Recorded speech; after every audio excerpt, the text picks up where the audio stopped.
Good morning. I'm Sherman Stanford, and this is Making Sense of the Chaos.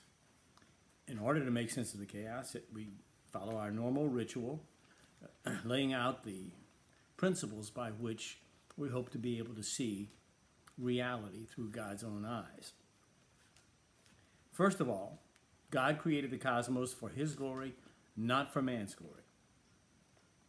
Second, the jewel of creation is mankind. Third, although in no sense the author of evil, God ordained Adam's fall. Fourth, in Adam, the entire creation fell, including all of mankind. Fifth, as a result of the fall, God pronounced the curse of enmity between the seed of the woman, who would be Jesus Christ, and this was the first intimation of His coming. That's why it's called the Proto-Evangelium or Evangelion. And between Jesus and His seed and the seed of the serpent, who of course is Adam first of all, and then all those born in him and who are in rebellion against God, particularly those who remain in rebellion against Him until their deaths. This is known as the great antithesis. Sixth, all subsequent human social experience, all of history, is an outworking of this great antithesis, the enmity between these two great divisions of humanity. Seventh, the unregenerate are without excuse. They know God, we're told by Paul in Romans 1, but they suppress the truth about God in culpable self-deceit. They exchange the truth of God for a lie. That's in Romans 1. And eighth, the word of the cross is foolishness to those who are perishing, but to us who are being saved, it is the power of God. We're talking about God and government, in the context of what the Reformers had to say about God and government, and particularly in the context of what John Calvin, the greatest reformer of all, had to say. And he said that the source of law is either going to be in man or it's going to be in God. And if it's in man, it will lead to tyranny and loss of freedom, and it will be unjust. But if the source of laws is in God and in the principles of equity revealed in His law, then it will be good and right and just. But you can't expect men, fallen creatures, anchoring absolute truths of justice in themselves to come to correct conclusions about that. Their own self-interest is going to intrude, going to get in the way. It can't help, because that's just who they are. Anyway, Calvin says those underlying rules of equity do not change and are contained in the Mosaic Law. Accordingly, the philosophical basis for the laws of nations ought to reflect those same principles of equity. We find those principles of equity not by casting about for them in the world around us, nor by seeking them in the wisdom of men, but rather by studying God's law contained in His Word, most saliently the Mosaic Law. Hence, the basis for the laws of nations ought properly to be the Bible, principally as revealed in the Mosaic Law. Where biblical law has been abrogated directly by new revelation or indirectly by good and necessary inference, then the equity behind the Mosaic Law ought to be our guide. Now understand this, all law is enforced morality. That's what law is. So when you hear somebody saying, well, are you trying to legislate morality as if somehow there's an alternative to that?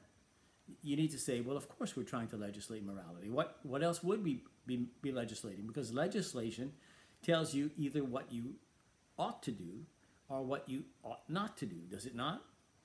And ought always involves principles of morality. That's what ought is, okay? It's not just telling us how things are, it's telling us how things ought to be. So you can't escape the question of legislation being morality. The question is, whose morality? Okay, who's God? If we look to God and His law for the principles of equity on which to found our laws, and in fact, by the way, that's what the common law is. Okay, the common law is intended to seek principles of God's law and apply them in individual cases. And precedent under common law was always intended to give judges of subsequent cases involving the same issues guidance regarding what's right and just, and how do you find justice in individual cases. And if you have cases that are close or may involve this principle or may involve that principle, then you look at cases that have come before you and how they have applied principles of equity found in God's law to those situations so that you can do the same. For instance, this is an often quoted example, but it's a good example. Under the Mosaic law, under the Levitical laws, there was a rule that a house builder, the owner of a house, had to have a parapet, a banister or a fence around his roof. Now you ask me, well, that's kind of a silly law. Well, it would be over here. But there was a principle of equity behind that law. And that is that in the Middle East, where that law existed, it was very warm. And the way that the common practice for the population was in the evening hours to go up to the rooftop and spend that time before going to bed on the roof because it was a lot cooler there. They could catch the breezes blowing by, and also they didn't have the stifling heat from inside the house to deal with. Now, if you're going to have people on your roof, obviously, you have to have some reasonable measures to protect that they don't fall off the roof. And that was the reason for the fence or the balustrade or the banister around the roof. Well, how can that be applied today? Do we read that and in a wooden sense just say, okay, well, every householder has to have a roof around, a fence around his roof. And if you have a steep roof, you still put a fence around your roof. Well, what would be the point of that?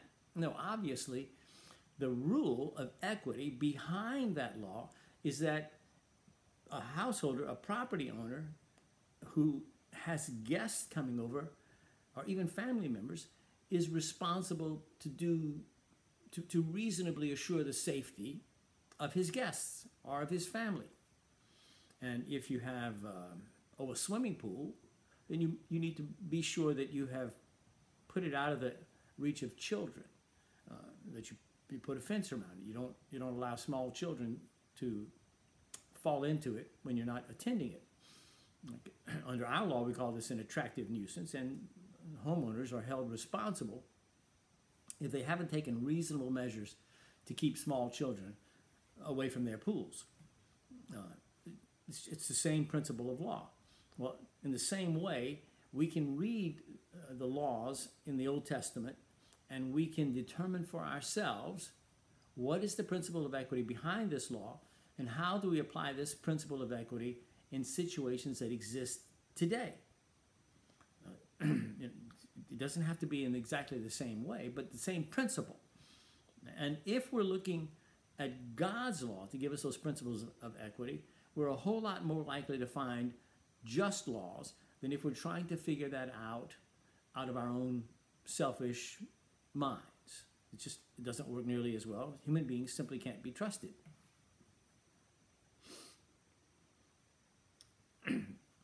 Now, in the same way that God accepted polygamy as creating marital rights and responsibilities for those affected by the practice, making it a de facto marriage, although denying it legitimacy, He accepts duly framed governments operating under a system of equity outside his law, although they lack moral legitimacy. At best, they can be said to have de facto legitimacy while lacking de jure legitimacy under God's law. Now, they would call it de jure, that is by law, because they pass the law. But any law that violates God's law is no law at all. It's an opinion promulgated by men and enforced by men, but that doesn't make it a law. A law can only come from the lawgiver, and the ultimate lawgiver is God. And any law that would violate his laws, by definition, cannot be a law. It's merely enforced opinion. However, those governments do not meet with God's entire approbation. He would have every government of every nation bow the knee to his son, Jesus. Well, you may ask, am I suggesting that civil governments ought to be theocracies? There's that nasty word. We have theocracies in Muslim countries. Is that what I'm suggesting? Well, think about it just a moment. Okay? For instance, in the United States, is there a God in our system? Can we identify the God in our system? How would we do so if there is a God in our system? Is the Creator God God in our system? Well, you look at the laws. Okay, who do the laws proceed from? Whoever the laws proceed from, that's the God of the system. Now, today in our country, the Supreme Court is the final arbiter of the law. And it tells us by its own opinions what ought and ought not to be the law. And it never refers to God's law to determine what ought to be the law. It refers to man's wisdom. And in the Congress believes that if it gets a majority, it can vote any moral precept into existence or out of existence as law, without regard to whether it complies with God's law or not, making, of course, man the God of the Congress. It's the way it is in our state governments. Most of them say that the people are sovereign and that the people are the repositories of the law. Well, the people are human beings, which makes human beings the God of our system. So rather than just suggest that civil governments ought to be theocracies, I contend that all civil governments, in fact, are theocracies, that every civil government has a God. So the question is not, is there going to be a God? The question is, who will the God be? What will be the source of the laws of that government? What will they look like?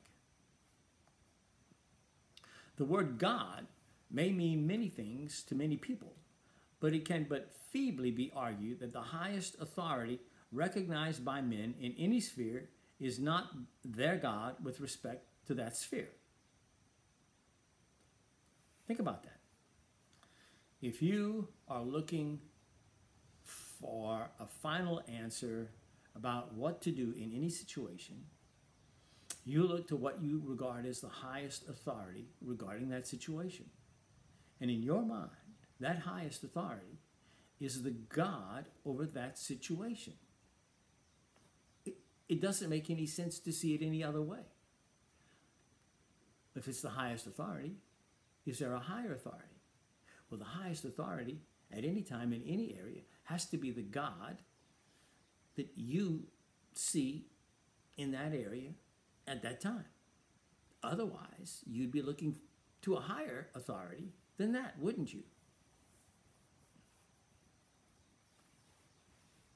Since theocracy means rule by God, then it is not a question of whether any government has a God. The question is, which God? Accordingly, the current U.S. government, swearing allegiance as it does to secular humanism, is a theocracy whose God is man. It is man's will that is seen by secularists as sovereign. It is man's will that rules. Therefore, man's will is God, clearly making the U.S. a theocracy. So, Am I arguing for a theocracy? Well, yes, I am. I'm not arguing for the current theocracy, however, where man is ruling as God. I'm arguing that if we're Christians, we ought to be insisting that God's morality be legislated as our rule of life in every area. The problem is that the American political God is a false God. As with all false gods, it is unjust, harsh in its tender mercies, and because it is threatened by the freedom of its subjects, it inevitably enslaves them. Think about that. Is our God, mankind, as God over the U.S., is that God just? We have people running amok in the streets, destroying property, demanding that those who have committed no offense against them bow down to them and beg their forgiveness as if they were gods themselves. Do you understand what's going on in the streets? Right? If you have not offended me personally, and I insist that you must get my forgiveness for whatever your sin is, what does that make of me? Am I not claiming to stand in the place of God himself, who in all of the world, all of creation, who alone has the right to demand that you come to him for forgiveness? Is it God? Is it men? I don't care which men it is who are claiming this right. They're claiming to act as God. Now, if they're demanding that you take a knee and ask their forgiveness, and you've done nothing, you've not sinned against them, then you cannot bow to them without understanding that you're bowing to an idol. And that what you're seeking when you're seeking forgiveness cannot be forgiveness for a sin you did not commit. So if you're really feeling guilty about something, it has to be something else, right? Now, if you're feeling guilty because of the murder of 60 million babies in this country that you have not opposed, or you're feeling guilty about your sinful sexual practices or your sinful sexual desires, and so bending down to anybody and asking forgiveness for any other sin gives you that feeling that you've been forgiven, even though it's for the wrong thing. At least it gives you a little psychological balm on your guilty conscience, and so you're willing to do it. But don't fool yourself. You haven't accomplished anything except adding to the pile of your sins, because now you have idolatry on top of everything else. No, you can't ask for forgiveness for what your grandfather did. That's nonsense. The Bible is clear about that. The sins of the children are not held accountable for the sins of the parents, or the grandparents, or the great-grandparents, or the great-great-great-grandparents. It doesn't matter how many greats you want to put in there. You know, I'm not guilty for the things that my father did. I'm not guilty for the things my grandfather did. I'm not. Well, if you enjoy white privileges as a result of what they did, well, if you think that you're enjoying some privilege unfairly as a result of something that one of your forebears did, then give it away. Give it away. Give it to the first poor people that you can find. But don't go around holding on to what you have and asking their forgiveness. That's nonsense. In order to get forgiveness for a sin that you really have committed against somebody, you must make restitution. If you've stolen from someone, in order to get him to forgive you, you must give him back the thing you stole, or the value of it. Well, if you believe that you're enjoying something, some benefit, some white privilege, for instance, as a result of what your grandparents did, or your great-grandparents, or somebody way back yonder, then whatever that constitutes that white privilege in your life today, give it away. Give it away. If it's a big house, give away your house. If it's money in the bank, give away your money. Big car, give away your car. Give it away. All right? Then you're not going to feel guilty anymore, right? If that's what you're really feeling guilty about. But if you want to hold on to it and still asking for forgiveness, then no. It's not forgiveness for that you want. It's forgiveness for something else. And no, I have no respect for people who are doing that. No, no, no, no. Now, is man's law just? Well, no. Is there any justice in demanding that you ask forgiveness for something you didn't do? No. Is it harsh in its tender mercies? Yes. Can they actually give you forgiveness? No. Do they forgive you? No. If they forgive you today, what about tomorrow? You got to go ask forgiveness again.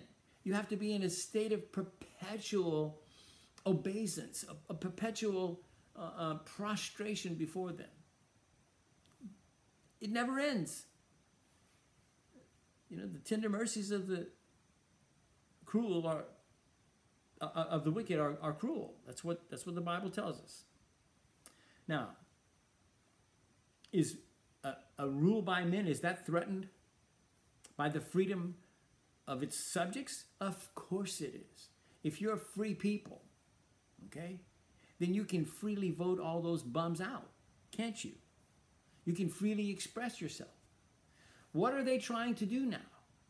They try to shut you up. They try to take away your freedom to speak. They try to take away your freedom to bear arms. Do you think they want to let you have the freedom to vote them out? Now they're trying to pass laws to allow unfettered voting by mail, which is inviting abuses of the electoral system, which will allow those very people, the most corrupt people, are going to corrupt the system in order to ensure that your vote doesn't count and they get to stay in power. The thing is all of one piece, okay? They're unjust.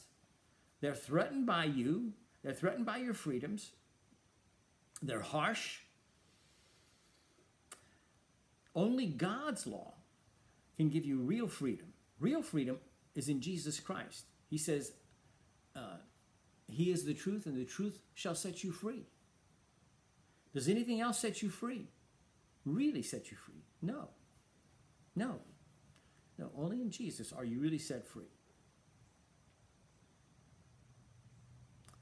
Now, ironically, not only should Christians insist on rule by God in our laws, but the truth is that even God deniers who have a lick of sense ought to understand that it's a much safer environment for them to exist in their rebellion against God if they're safely seated on his lap within a Christian culture. A Christian culture will be much more tolerant of a God denier's rebellious behavior than a totalitarian dictatorial government would. Now, if he's rebelling in the same way they are, then that's fine. But you see, the problem with rebellion is it has a tendency to overspill its bounds. And, if you bite that hand that fed you, you're probably going to bite that hand over there that wants to feed you as well. It's just, you're a snake. Snake is a snake, right? What do snakes do? Well, they bite. And God deniers are snakes, and God deniers who are in power are also snakes, and they bite each other. No, it's a bad idea. It is only either because of the extreme fuzziness of Christian political thinkers or because many who claim Christ as Lord are false, which I suspect is really the case, that a nation composed of so many professing Christians is content to be ruled by man as God. The actual fear of many people who are wary of a theocracy is rule by the church in the name of God. That would be more properly an ecclesiocracy, ruled by the church, or a hierocracy, ruled by priests. But neither Calvin nor the Bible provide any justification for an ecclesiocracy or a hierocracy. Remember, Calvin taught, and the Bible teaches, a separation of powers. Even Israel, and most people think it was an ecclesiocracy, that is, a rule by the governing by the church authorities. It was not. Okay, remember now the story of Israel coming out of Egypt through the desert. Who led Israel out of the desert? out of Egypt and into the desert, and ultimately, of course, to the edge of the promised land. It was Moses. Did Moses involve himself in the spiritual practices of the people? Wasn't there a high priest? Yes, it was his brother Aaron. Did Moses have authority over the religion of the people? No, he did not. Aaron did, not Moses.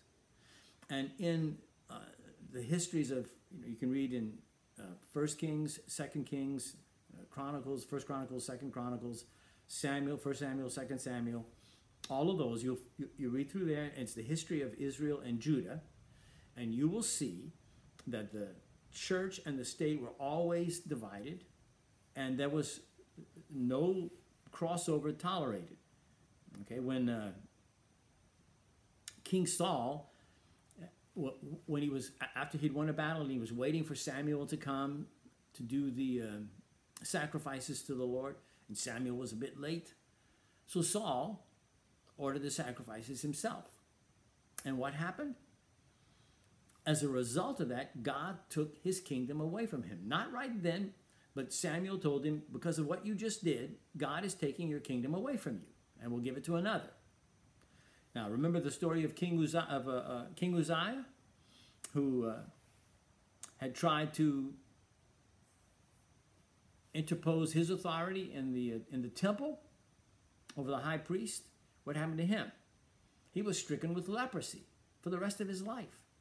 No, God did not allow a mixing of these. So we're not talking about the church running the government. We're talking about the government being run according to godly principles. Right?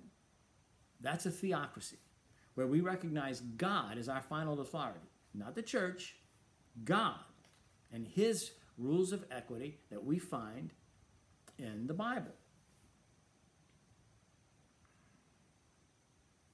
Because every civil government will be ruled by the God of that culture, Christians, if it is true that they comprise a majority of the population of America, a dubious assertion despite statistics ostensibly supporting it, should insist on rule by their God, Yahweh. They should self-consciously begin thinking through the equitable implications of God's revealed law for governing their country. That means you and me. Then they should insist on fashioning laws consistent with those equitable principles, and they should enforce them. Concerning the third part of government, Calvin referred to by Calvin, namely the people, using Scripture as his authority, he demanded that the people be properly deferential toward authority, that they obey duly framed authority, even if a magistrate acts unjustly, unless obedience would require them to sin. He said that wicked rulers are often a judgment of God upon a stubborn and rebellious people, and they ought to be borne with patience. Additionally, where excesses and abuses occur by the magistrate, it is not the duty of the people to redress those wrongs by rebellion or revolution. God will deal with the magistrate. Now, that's in a situation where the people are subjects of a king. But if you live in a governing situation as we ostensibly do in the country now, where the people are regarded as the ultimate earthly authority, not the government. The government answers to the people. If the government is being abusive, if it's refusing to keep itself, confine itself to the role of governing the people according to the constitution of that governing authority, that is the federal constitution or any state constitution, if it's exceeding its legitimate authority, then the people have a right to say, no, you're not allowed to do that.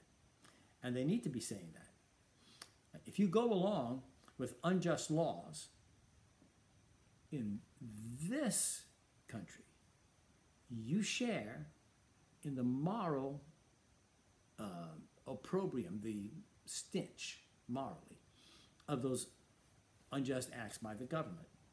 If you are going along with them, if you're okaying them by your silence, then you're also guilty. You need to at least let your representatives know that you're opposed to that.